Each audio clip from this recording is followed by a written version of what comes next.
Welcome back guys to another Disgaea RPG video, and we're going to be checking out just how good Beach Flonne is, or Swimsuit Flonne, whatever she would be called on global, and looking at what she has to offer to you. And as a spoiler, it's a hell of a lot. She is a fantastic unit, a very versatile unit. Brilliant, one I'm very excited for. So she is a fist forte, and she has the Knight chest piece attribute attached to her. Stats wise, high resistance, which is good for her. Everything else is fairly standard. Speed is quick. 57 speed is fast, and that's very good for a support unit, which she can play if you want, and she cannot if you don't. I mean, it's probably her best role is support, but there are other options available, which we are going to see. Attributes 50, 55, 50, and then 0 for start, as you can see, so that they're pretty decent. Weapon mastery. Now, this is something to take note of, because whatever you want her to be, she can be. It's up to you for this one. She is very good in that aspect of the game, because as we'll see, none of her abilities are attached to the word forte, attached to the word equipped with, so you can use her on any sort of weapon team that you want. So let's check out what she has to offer. And remember guys, if you do enjoy the video, please do hit like, and if you want to see more Disgaea RPG content in the future, then please do hit subscribe. So these abilities, the leader one, beach tension, party attack plus 15%, so that's for everyone. As I said, no forte or equipped attached to it. And 15% is a decent amount of attack. Not quite as good as Beach Girl the Hull, but remember, Beach Girl the Hull was attached to the spear. So this is what you get from having that versatility. You get a little bit less attack on your ability. Her NE +1. New swimsuit excitement. Now, I know for a fact that I get excited when I get a new swimsuit, so I understand this one. Damage that you do with non-elemental attacks plus 60%.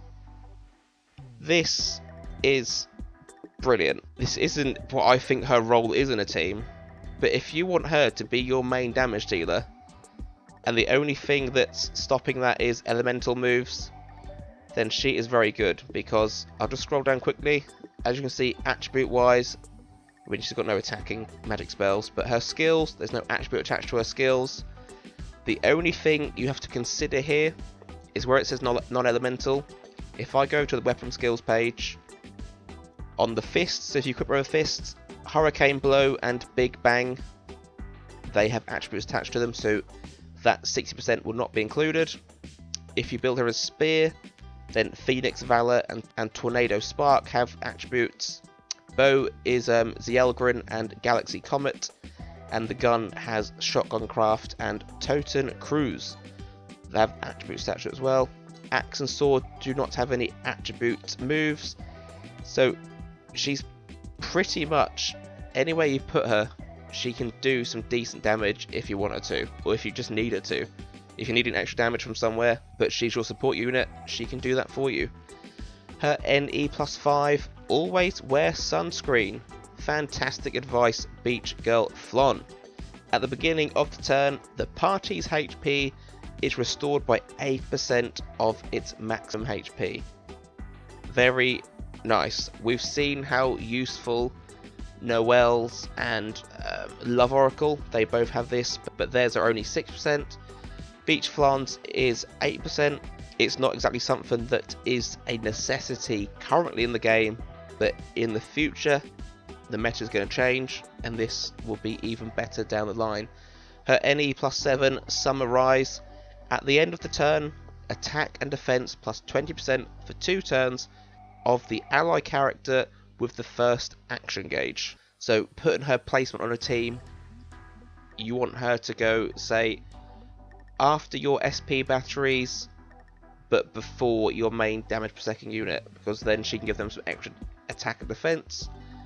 They've already been Bravehearted and SP buffed from other people as well, so that's probably her best placement for this NE7 is what I'm thinking. Good thing about it is that it's not just their attack it's buffing their defense as well. So your damage per second unit is now a lot less squishy, which is great news for everyone. Her skills she learns in: Fireworks of Love, party-wide buff, fairly cheap, increases the whole party's resistance by 25% up to 40% when maxed out. So a party-wide buff of this high stat is very, very good, especially if you got her on a team, say, that isn't wand or staff based is what I mean, and then their resistance stats are lower anyway, and they're coming up against enemies that are quite strong with intelligence based moves. Perfect. Great support for that, and just making everyone's survivability a lot higher. Her second skill she learns: Love Summer Impact, an S to S plus damage move, fairly high costing, single target and a single enemy debuff. So as well as doing a lot of damage, it's also debuffing the enemy's defense by 12%, which is good as well.